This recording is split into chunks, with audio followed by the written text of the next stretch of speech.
Hello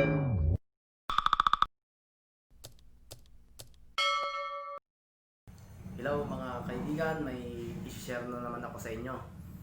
Ah, for basic lang to na kung paano mag-reset ng laptop, for basic tutorial lang.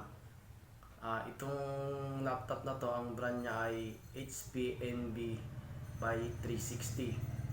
Pero bago mo i-reset yan, kailangan mo munang i-back up yung mga files mo. Ay possible kasi na pag nag-reset ka ay hindi lahat mababack up.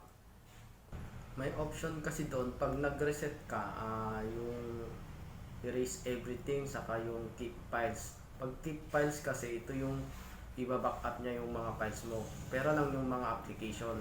Tapos yung erase everything, ito yung kasi yung i-erase niya lahat ng application pati files mo. Pero bago yun, pakiclick mo naman yung subscribe button ng channel ko para ma-notify ka sa mga panibago kong videos tutorial. Okay, halika na. Mag-reset na tayo ng laptop.